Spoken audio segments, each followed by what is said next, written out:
Bismillahirrahmanirrahim. Assalamualaikum warahmatullahi wabarakatuh. Pengurusi majlis, yang bahagia sahabat-sahabat saya, pimpinan Pakatan Rakyat, dan paling penting tuan-tuan puan-puan, Perdana Menteri kita yang ketujuh, yaitu Yang Berhormat Datuk Seri Anwar Ibrahim. Seterusnya tuan-tuan dan puan-puan, para hadirin sekalian, saya ni orang muda. Memanglah muda sungguh-sungguh. Saya jadi ahli UMNO pada tahun 1956, sebelum merdeka. 56 tahun pegang jawatan dalam parti. Macam-macam jawatan orang muda ni pegang. Tetapi tuan-tuan dan puan-puan, saya sekarang lari dari UMNO. Lari jauh-jauh. Apa sebabnya? Ringkasnya tuan-tuan dan puan-puan, it is a history of broken promises. Satu sejarah pembohongan. Satu sejarah, ya, mungkir janji dan sebagainya. Percayalah kepada saya, pada zaman dulu, perjuangan kita dulu, Bapa Malaysia, Tengku Abdul Rahman, Tun Razak, Tun Husin On, alhamdulillah semuanya bagus-bagus belaka. Saya megah bersama-sama dengan mereka ini. Tetapi saya cukup sedih apabila sampai kepada sejarah Sabah dan juga sejarah Labuan. Kita tidak ada masa panjang untuk nak cerita panjang-panjang. Biarlah saya tumpu kepada soal Sabah dan Labuan. Saya ada di situ. Pada zaman dulu ada suatu parti, ya, ramai di sini ahli dia. Parti USNO nama dia. Parti yang bertanggungjawab untuk memerdekakan Sabah dalam Malaysia. Parti bersejarah. Parti orang yang banyak berkorban begitu banyak kepada Sabah dan juga kepada Malaysia. Saya ada waktu itu. Apabila Tun Mustafa datang ke Sabah, berdiri di bangunan usia di Kota Kinabalu bersama-sama dengan Tun Ghaffar Baba, dan saya ada tepi itu. Tun Mustafa isytiharkan bahawa pada hari ini, tuan-tuan dan puan-puan, Tun Mustafa, ya, dia isytiharkan bahawa USNO bubar. USNO bubar. Kita nak pindah dari satu kapal yang kecil yang bocor kepada satu kapal yang besar, iaitu UMNO. Dia kata mulai saat ini setiap cawangan UMNO akan jadi cawangan USNO akan jadi cawangan UMNO. Setiap harta benda USNO akan jadi harta benda UMNO. Jadi dengan sekelip mata, tuan-tuan puan-puan, UMNO mempunyai tempat di negeri Sabah ni, cawangan merata-rata. USNO. Itu pengorbanan tuan-tuan dan puan oleh pemimpin-pemimpin ahli-ahli USNO. Tapi apa yang jadi? Saya saksi. Apa yang jadi? Dah tubuh saja UMNO, tuan-tuan dan puan, dari saat itu maka parti USNO itu dibuat aniaya. Ahli-ahli dia diketepikan, pemimpin-pemimpin dia diketepikan. Akhirnya pemimpin bapa kemerdekaan Sabah, Tun Mustafa, pun mati dalam keadaan yang terhina dan tidak dihargai. Ini tuan-tuan dan puan, percayalah, ramai sini ahli USNO. It is a case of betrayal. Memang case yang cukup zalim. Ya, cukup zalim. Itu satu cerita, tuan-tuan dan puan. Selepas itu, saya di sana, saya ada pula cara langsung dalam sejarah Sabah yang paling penting, ya, yaitu UMNO mula berjuang di Sabah, pi pilihan raya, nyaris menang, kalah 2-3 seat. Okey, maka Tun Mustafa tunggu di gate Governor's Office untuk supaya diangkat sumpah sebagai, ya, sebagai ketua menteri, Pairin. Tetapi tak jadi, maka Pairin angkat sumpah. Saya balik di Kuala Lumpur. Lepas itu Datuk Seri Anwar, dia tak boleh nafi, dia hantar saya balik ke Sabah.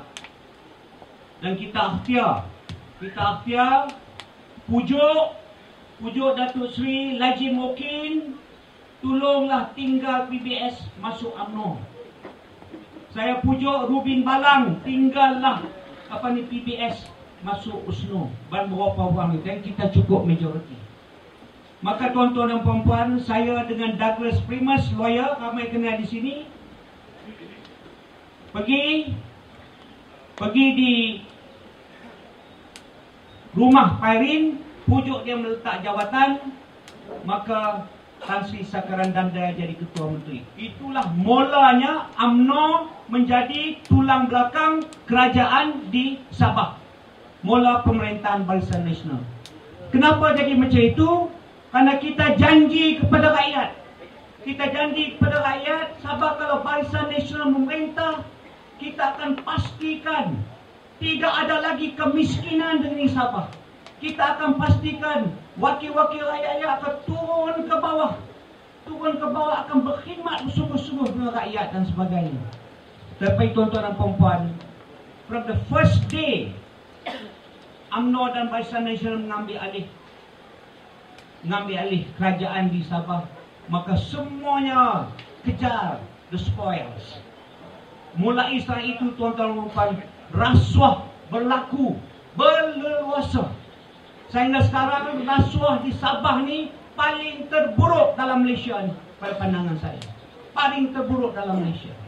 Jadi mungkir janji yang kedua tuan-tuan dan puan, yang kaya di Sabah ni hanya segelintir saja.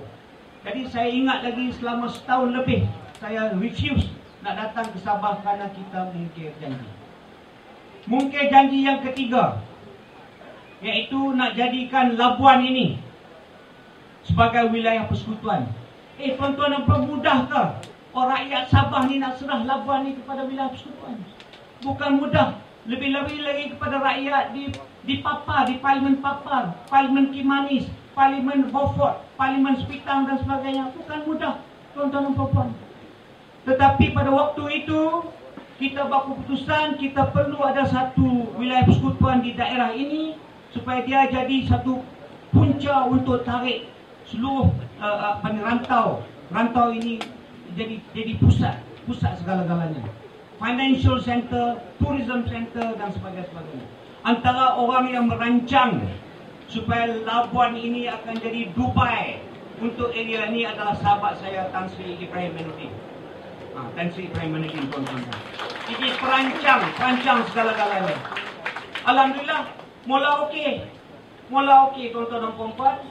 Mula okey. Tetapi lama-kelamaan apa yang jadi kepada Sabah? Saya pernah jadi Menteri Pelancongan, saya juga cuba. Tetapi tuan-tuan dan puan-puan, sekarang kita tengok down sebagainya. Bagaimana kita rancang supaya Labuan itu begitu masyhur sebagai financial center, sebagai pusat pelancongan, sebagai hub untuk penerbangan dan sebagainya. Supaya kalau orang Sarawak nak bercuti, nak berehat, datang ke Labuan. Orang Sabah nak bercuti berehat, datang ke Labuan. Nak hantar beli belah, datang ke Labuan. Orang Selatan Filipina, orang Malaysia, orang Singapura, ini jadi pusat seperti Dubai. Tapi semuanya tidak berlaku. Jadi tuan-tuan dan puan-puan sekalian, ini adalah pembohongan yang kedua. Baru ini tadi saya dengar pula cerita, penuhnya Menteri Wilayah Persekutuan buat kenyataan tidak berbaloi buat jambatan. Tidak berbaloi buat jambatan dari Labuan ke Penumbuk. Karena kononnya di Labuan 100,000 orang saja. Tetapi dia boleh buat satu jambatan lebih kurang 300 juta ringgit. Dari satu pulau hanya 5,000 orang. Ya, 500 juta. 500 juta tuan-tuan dan puan-puan nak bina satu jambatan dari satu pulau yang ada hanya lebih kurang 5,000 orang. Itu boleh 500 juta, tapi ini tidak boleh. Tuan-tuan dan puan-puan, kita buat jambatan ini bukan untuk faedah 100,000 orang. Kita nak buat jambatan ini kerana kita nak jadikan Labuan ini Dubai untuk rantau ini. Kerajaan mesti invest. Keputusan yang dibuat untuk jadikan Labuan Wilayah persekutuan adalah satu kepunyaan yang cukup bijak untuk faedah Sabah, faedah Sarawak, faedah Malaysia dan juga untuk faedah rantau ini, tuan-tuan dan puan. Tetapi mereka lebih sibuk untuk membangunkan tempat-tempat lain, bilion sana, bilion sini, berpuluh bilion sana, berpuluh bilion sana, tetapi Labuan diabaikan. Saya minta dalam pilihan raya akan datang ni, percayalah kepada saya, tuan-tuan dan puan, rakyat sekarang sedia memberontak. Memang rakyat sekarang sedia memberontak. Mereka sudah memberontak pada tahun 2008. 2008 sudah memberontak. Kerana di Semenanjung, tuan-tuan dan puan, 51% popular vote undi pembangkang, undi Pakatan Rakyat.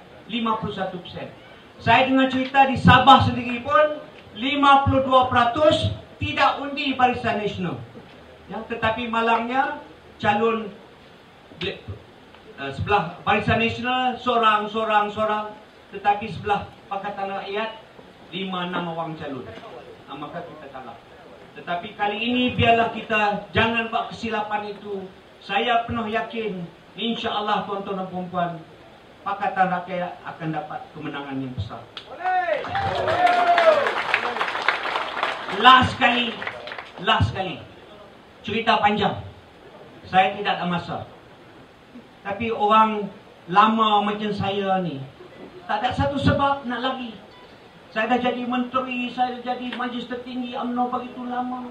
Kenapa lari? Tuan-tuan dan puan-puan, saya tidur tak lena. Saya rasa macam roh bapa Malaysia, Tengku Abdul Rahman, Tun Razak, Tun Dr. Ismail, Tun Mustafa, Tun Fuad Steven, semuanya suruh saya buat sesuatu. Yang paling penting, Allah SWT juga minta saya buat sesuatu. Percaya kepada saya. Ringkasnya, demi Allah, in God's name. Demi Allah, in God's name. Saya bersumpah. Saya yakin tuan-tuan dan puan-puan, kalau kita nak negara Malaysia ni aman, bahagia, kalau kita nak rakyat Malaysia semua kaum, semua agama bahagia, kalau kita nak tuan-tuan dan puan-puan supaya agama-agama kita bebas dilaksanakan, dipraktikkan, kalau kita nak Labuan menjadi sebuah tempat yang cukup maju sebagaimana diidam-idamkan, tuan-tuan dan puan-puan, kita tidak ada jalan lain. Terpaksa berjihad sehingga kita tukar kerajaan di Putrajaya itu. Saya yakin, saya dengar, insya-Allah Datuk Seri Anwar akan isytiharkan. Saya dengar bahawa Pakatan Rakyat, semua parti-parti Pakatan Rakyat telah pun bermesyuarat di Kuala Lumpur akan letak sebuah calon yang selayak-layaknya untuk menjadi ahli paling calon Pakatan Rakyat ini. Orang yang tahu selok belok tujuan asal untuk jadikan Labuan ini satu tempat yang cukup megah. Ya, dan saya haraplah supaya kita akan memberi kepercayaan sepenuhnya kepada sahabat saya, iaitu saudara Tan Sri Ibrahim Mainuddin. Tan Sri Ibrahim Mainuddin adalah pakar ekonomi, pakar kewangan. Beliau adalah brain di belakang semua kerajaan-kerajaan sejak dalam 20 tahun, 30 tahun yang kita. Termasuk juga hari ini saya dengar kata beliau telah meletakkan semua jawatan di Sabah. Bermakna beliau sanggup berkorban berpuluh-puluh ribu ringgit semata-mata untuk berakhtiar supaya beliau dapat berkhidmat dengan penduduk Labuan. Sekian, wassalamualaikum warahmatullahi wabarakatuh.